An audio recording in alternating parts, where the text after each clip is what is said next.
What up, boys? Today, I want to talk with you guys about Resto Druids in Classic WoW. I'm going to go over pre-raid best in slot, a few different talent setups, a short discussion on downranking spells and which ranks of healing touch you should use while healing in raids, consumables, and a few pro tips to help you get an edge on launch.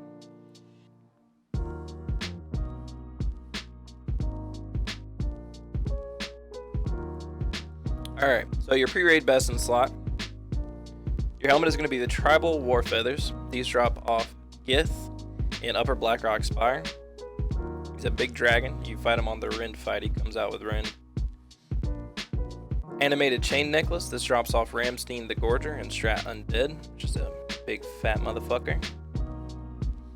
The Mantle of Lost Hope. This drops off Lord Roker in Blackrock Depths.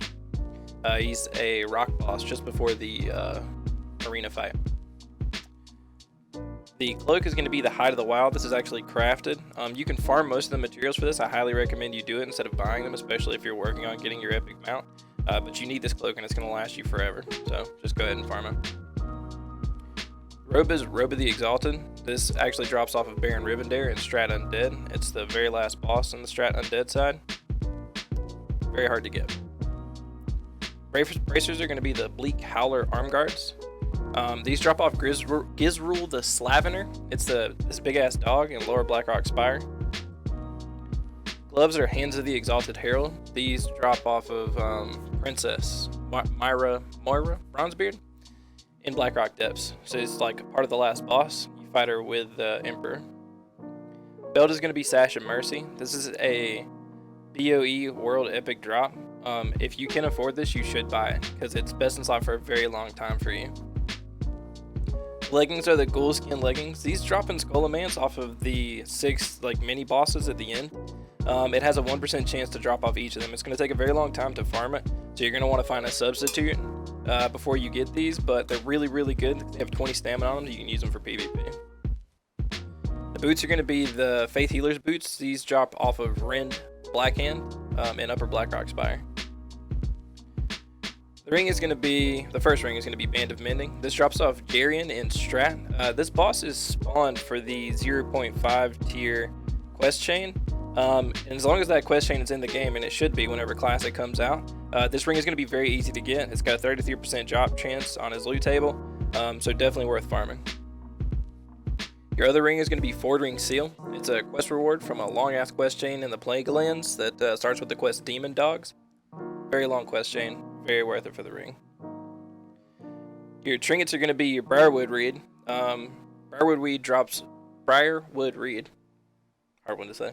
Drops off of Jed Runewatcher in Upper Blackrock Spire. Very hard to get. This is best in slot for every caster in the game. And the second one is going to be Second Wind. You get this off of Golem Lord Argolmok in Blackrock Depths. Pretty easy to get, but it has a low drop rate. For weapons, you're going to be using the Hammer of Grace. This drops off of the 7 Dwarves fight in Blackrock Depths.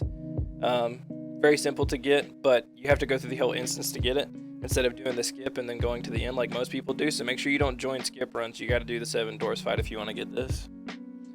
The Tome of Divine Right drops off of Mor Greyhoof, who is also a summon boss for the tier 0.5 quest chain. Like I said, a lot of people are going to be doing these quest chains whenever the game first comes out because it's really easy gear to get, tier 0.5, so should be simple to get. And the Idol of Rejuvenation drops off the same boss as drops Tome of Divine Right, so you'll farm both of those together.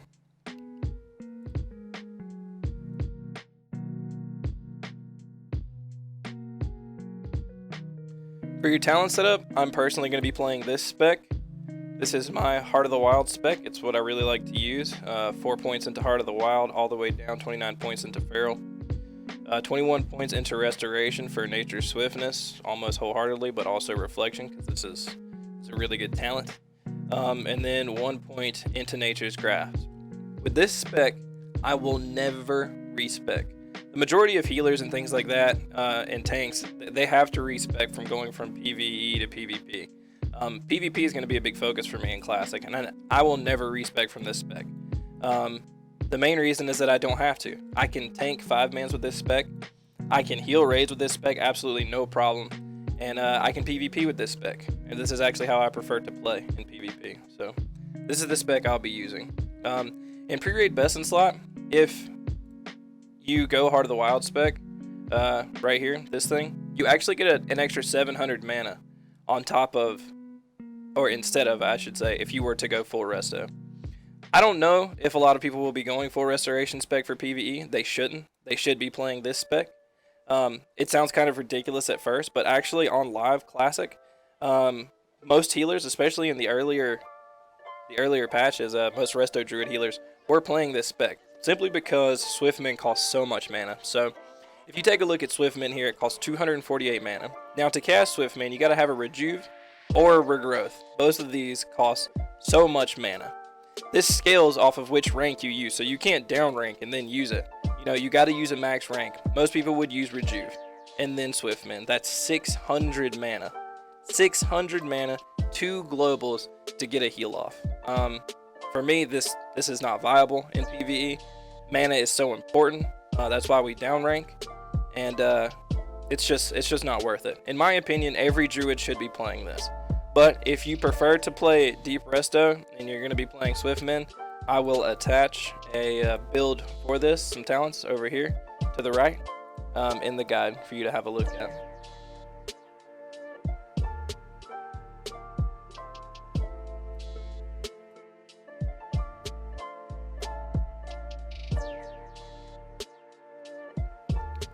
Now to talk about downranking for a little bit. For the most part, you should be downranking your spells, your healing spells, always, as a Resto Druid, and as any healing class. Your main form of healing is going to come from rank 4 Healing Touch. That's because this has a very small mana cost, and it's only 2.5 second cast. Whenever you go over rank 4, if you take a look here, once you hit rank 5, this becomes a 3-second cast. That's a lot. That's a lot of time. You really want that 2.5 second healing cast. You can cast higher ranks of this if you need to, like I'll keep rank 6 on my bar and obviously max rank to use with Nature Swiftness. But for the most part, I'm always using rank 4 Healing Touch unless I get low on mana, at which point I'll switch to rank 3 or rank 2 and even occasionally rank 1. But as you see, this says that it heals for 363 to 445, but it scales with your spell power, your healing power here. I have about 400 bonus healing, and I'm pretty sure rank 4 is the first rank that gets maximum bonus from your bonus healing instead of like a reduced amount like 1, 2, and 3 ranks do. But rank 4 is going to get pretty much all of your bonus healing. It's going to heal you, for about 800, and that's the spell you're going to use for the majority of your time in PvE healing. As far as downranking the other spells like Regrove and Rejuve, you really don't use these. You don't use these very much in a raid environment. They are great. Having hots on someone is great. If you want to pre-hot a tank, you would use max rank. You would not use like a downranked version of these. If you're going to use these in PvE, in my opinion, you should use max rank. But if you're not going to use them at all, I mean, honestly, I would have tried to avoid it. They just cost so much mana for what they're worth. Like, it's really hard to justify.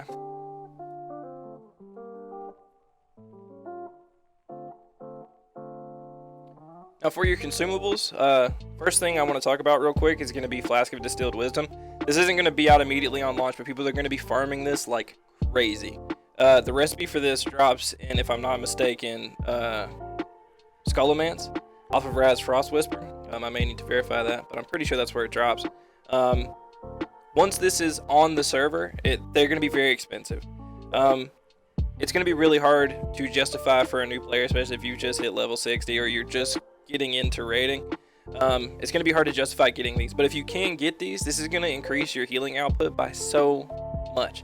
If you take a look, you have 166 mana. This gives you an extra, it's 166 mana to cast Healing Touch rank 4. This gives you an extra 2,000 mana. That's, almost 10 more casts. More than 10 more casts, sorry. More than 10 more casts of your heal. And that doesn't include with the MP5. So with the 2,000 extra mana, your effectiveness as a healer increases by a metric dick load. It's really worth it if you can afford it, but if you can't, just keep working on it until you can. The next thing is going to be your Elixir of the Sages. This just increases your intellect and spirit by 18. The intellect that you get from this scales with Heart of the Wild, so this makes this double great for you.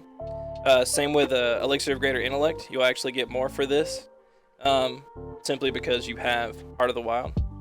And the last is going to be the Mage Blood Potion. These are going to be your 3 potions that you use, elixirs, essentially. This is going to give you your 3 buffs. For your food, you're going to use Sagefish Delight. This increases your MP5 by 6. I feel like there might be a better one than this whenever the game actually launches, but I don't know what all food's going to be in there, and I can't remember which recipes were Dire Maul recipes or not. So for now, I think the best bet is going to be to go with Sagefish Delight.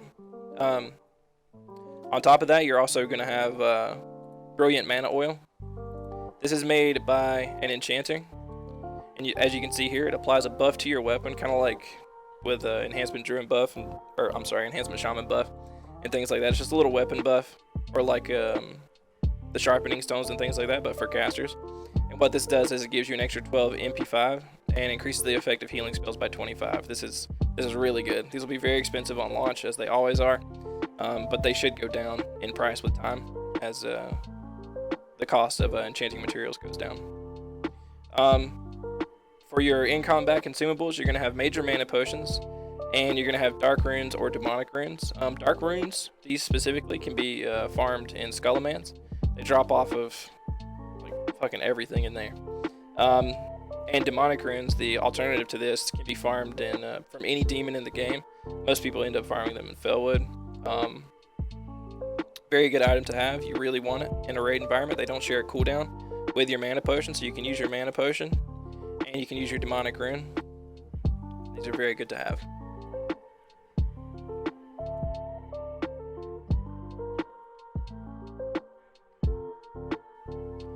Alright, boys. Last but not least, I'm going to have a couple of pro tips for you guys. I've played Druid a lot. So saying pro tips, like, obviously I'm not pro, but these are tips that I think are going to help you guys out to get your gear a bit quicker. I've played on a lot of private server releases. I've always played Druid on these private servers for the most part, on the vanilla ones, and I really enjoyed it. But there are some things that you can do to kind of get ahead of the pack as far as being a Resto Druid goes, and to kind of ensure your rank in your guild, and to ensure you're getting your gear as quickly as you need to. So for the first tip, get yourself a tank set. If you need help with tank pre-raid best in slot, I have a really low quality guide on my channel you can go watch. I'm probably going to update that sometime soon, but get yourself a tank set and it'll open up a ton more opportunities to get your pre-raid best in slot. Personally, and occasionally I'll ask my healers before they join if they need the item I'm after, but if you're tanking, you know, you can really do whatever you want, because the tank is the highest priority in there. Tanks are going to be very rare. As always, they're going to be hard to find good tanks. It's going to be hard to find geared tanks. So if you have a good tank set and you're trying to get your healing pre-raid best in slot, you can literally just need it over the healers if you want to. Like, you can be a pure dickhead and you know, roll need like the true alpha male you are. Second pro tip, farm your consumables. This is going to be what helps you get up on the meters. Now, a lot of people don't care about meters. You may not care about meters at all. I don't know. Personally, I want to be an efficient raider. I want to, you know, do my part and carry my way, so that way whenever I get my gear, I feel like I earned my gear. So farm your consumables, get your mana potions, get your dark runes. You really should not be stepping into a raid without at least 3 stacks of mana pots and 5 stacks of runes. If you do, you don't deserve your gear and you're a leeching piece of shit. The last tip I have for you guys is, you know, back on the topic of the damage meters, you're probably not going to top healing meters very much. You don't have the AoE capabilities that Shaman and Priest healers have, you know. You're mostly going to be single target, but you're going to be one of the best single target healers. Not to mention you bring more utility to a fight than those other classes do, in my opinion. I mean, totems are really good, but Battle Res and Innervate, they are just so strong. And, you know, your place, you definitely have one there. Druids belong in the raid environment, but you're not going to be on top of the meters. Now, if that bothers you, you should probably roll a different class, but I don't know. That being said, Druids are amazing single target healers, and you will not feel useless by any means, I promise you. Alright boys, well, if you've made it this far into the video, thank you so much. I really appreciate it. Thank you so much for watching. If you have any corrections for me in the guide, any pieces of gear I may have messed up, because I don't have access to like an accurate vanilla database as far as I can tell, like I did my best. But if there are any corrections on the gear, please let me know down in the comments. I'd really appreciate it.